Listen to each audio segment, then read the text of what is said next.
So, well, when you went on the venture to try and out property, Yeah. at what point did you realize that? It was So, the whole and point what was the yeah. intention of what got you into it? That Yeah, so venture? the whole I forgot the main point of my whole story, but essentially there was one day, because I didn't know this, like I didn't know that it was haram. I always thought that if I was to charge you interest, it's haram, but for me to pay interest, it's not haram.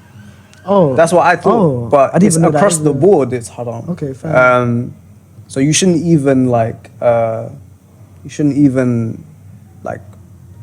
if I have a credit card and I'm using it and I'm building interest on it, I'm getting charged interest on it, that's haram. Like I shouldn't use that credit card. Oh, okay. If you have a credit card that doesn't charge you any interest, then it's fine because you're not paying any interest, you're not charging anyone any interest.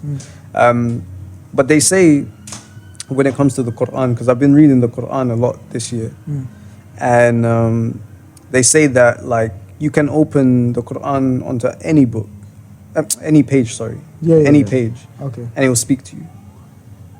It will tell you, it will touch your heart. Like, do you get what I mean? So sometimes I do that. Like I just open to like random pages. Yeah, like I test out the theory, you know. Fair enough, bro. And genuinely, sincerely, it does. Like it's true.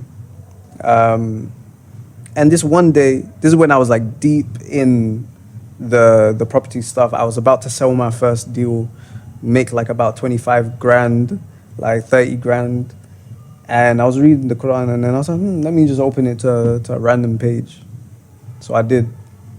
And there, just right in front of my face, the verse about interest. That's wild. And I was like, literally, I remember sitting there and I was so like speechless and confused and like, I was like, wait, what? And I remember I went on a rabbit hole of like research to try find a loophole that would so I can take this money. I can get this money from my first deal. There was nothing. Bro, it's nothing. I even next time I went to the mosque, because I go to the mosque every Friday. Muslims, they have Friday prayer, Juma prayer it's called. Juma literally means Friday. But and I speak to the sheikh, like the imam, and I'm like, this is my situation. And he just asked me two simple questions. He says, how long have you been doing this business for? And I said to him, I just started. I haven't. This would be like my first deal. And he said, okay. And then he was like, and do you have to do this type of business in order to survive? What was the answer? I was like, what? He was like, do you have to do this? Like, is there literally nothing else in this world that you could do to make money? And I was like, no, I don't have to do this type of business. And he was like, okay then. And then he just walked off.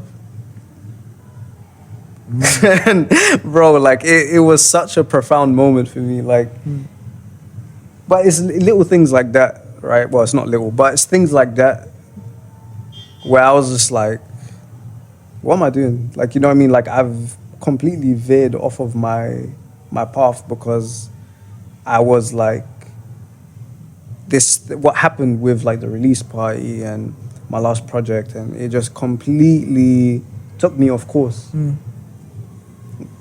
When it shouldn't have, you know what I mean? And then when I analyzed deeper, I reflected deeper. Why? It's because I lost, like I was ungrateful. I was ungrateful for the love that I was getting. I was ungrateful for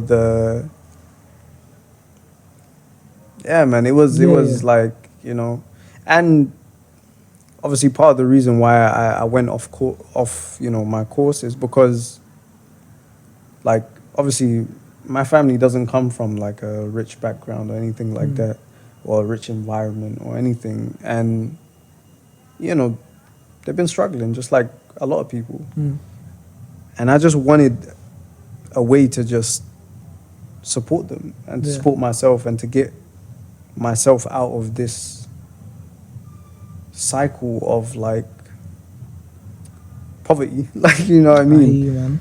And again, like that's when, like, thoughts like, yo, I could just write a song like this and slap it on TikTok and make it blow up. And So how do you? Yeah, so it must be hard to battle that then. it is. It's very yeah. difficult. But like, what's more important, your integrity or money? Yeah. It's true. That's a hard question. Do you get what I mean? And for some people, the answer is money. That's okay. If that's, I mean, it's not okay for me, but if that's what you want to do, that's your chosen path. Go ahead and do it. You know what I mean? But I'm not willing to compromise. Compromise my integrity or my beliefs, or because I could have just been like, yeah, interest is haram, but bro, I got 20 racks on the table. Yeah, it's true. Like I'm just gonna take it. But where, like, what before, would that done to you, like, long term, innit? But that's what I'm saying. That's what I'm saying. For me personally, like 10 years ago, I would have taken that money. I hear you, bro. But I'm not the same person. You know what I mean? And I have a different perspective on life now, and a different perspective on faith. And I wouldn't be able to sleep good at night knowing that I did that. Bro, I'm at a point now where, like, if I missed, because we have 5 prayers in Islam, right? And the very first one's at dawn, before the actual sunrise. Right. So was it dusk? Yeah, no, it's dawn. Sorry. Yeah, dawn. Yeah. Dawn. Morning. Yeah. When I wake up, like, if I, obviously I don't, not on purpose, but I'll miss that first prayer. I'll wake up in a bad mood, bro. Like, I'll wake up in a bad, and I'll feel negative because I did not wake up and pray on time. That never used to happen to me. Like, I never used to feel like that 3, 4, 5 years ago. I never even used to pray, bro. I hear you, man. Do you get what I'm saying? So there's a lot about me that's changed. And I acknowledge it and I accept it and I love the change because I've noticed within myself I've become a more positive and better person, a more focused and disciplined person as well. So yeah, there's a lot of things that have changed about me, and I'm just trying to exercise gratitude every single day. That's a positive, yeah. That's a positive lesson for me to learn from this convo. Oh yeah, man. I'm glad I could help. You know what I mean? Let me end on the final question. Because that was a hard talk still. That was really good. That was really good, man. You're good at what you do, bro. Nah, thank you, man. Thank you for providing the facilities. You know what I mean? Alright, guys. So obviously, I can't even lie. I can't find my lens right now. It's peak. Like, it just looks peak. Hopefully, you can't even see it because the camera's blocking my eye. And the microphone's blocking. Yeah. The mic. Shade. Black shade. Literally. Singular. I can't even find it. I don't know. It's okay. It's alright. We're here. How'd you get into going back into music at this time? I can't take you seriously. Getting back into music, again, one of the main things is having that brotherhood. You know what I mean? People around you to motivate you, to inspire you, to push you to get back on what they believe is your path, what you believe is your path.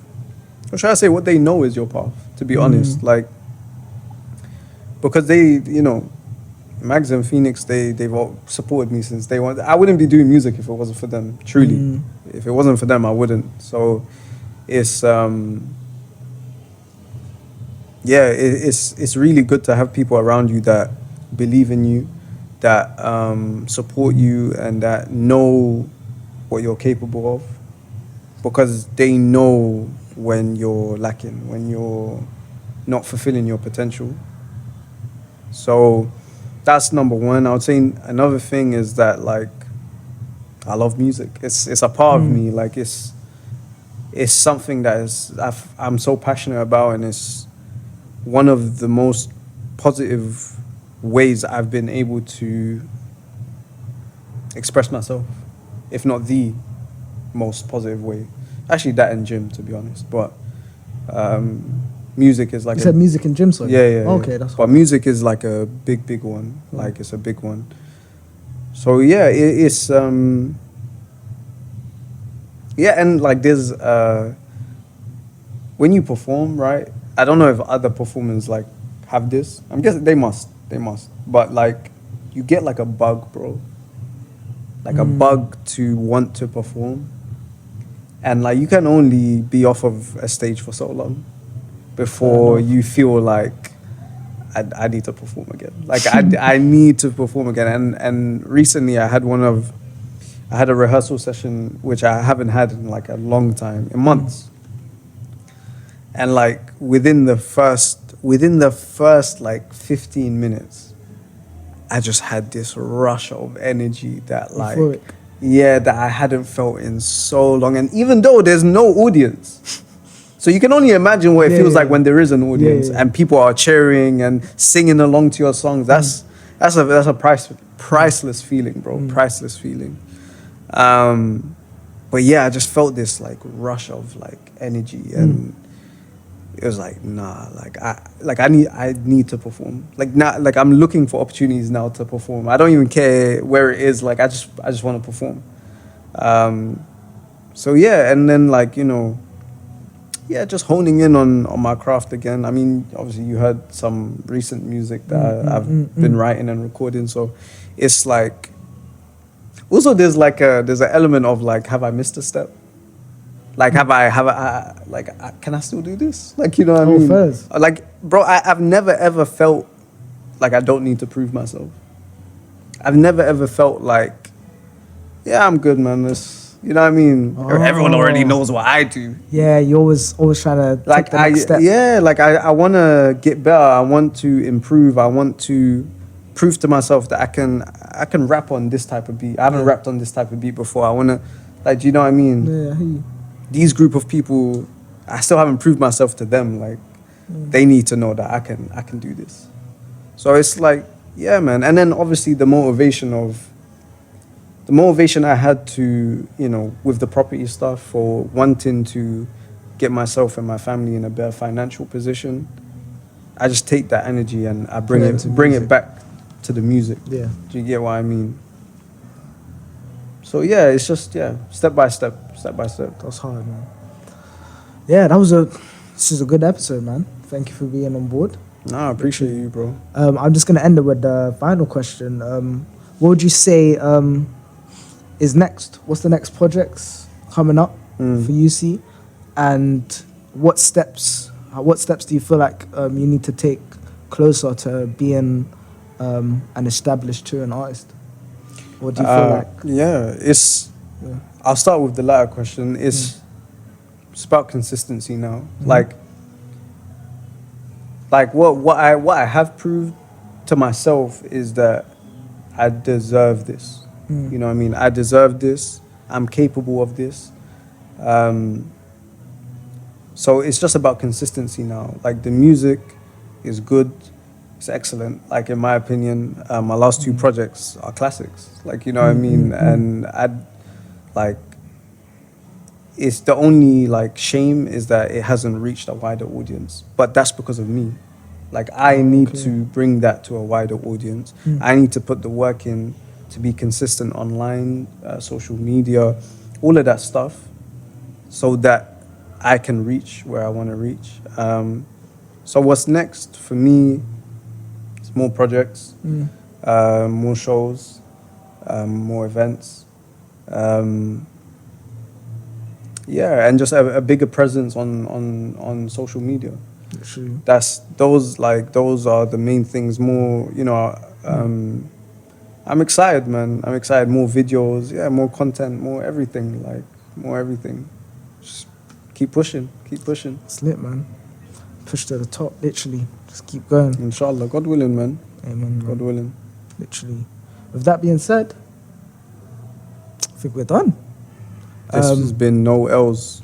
Only lessons. But podcast. he took an L with that lens. It was a bit minor. mad. Shout out youssy _BSC on all platforms. What platforms are you on? You're on Spotify, IG? Spotify, IG, YouTube, TikTok, reluctantly. Yeah, everywhere, bro, everywhere. Literally. Shout out Asbo Radio, BSC, and yeah. pretty much it. No, so you find you. Yeah, where do we find Oh you, bro? yeah, Flip. I'm bugging, bro. I'm bugging. You find him at One Lens, no. Oh, you find me at IG on IG, Spotify, Audio Mac, TikTok, YouTube as well. There's 5 places. How do you spell it? So you find Link in the bio.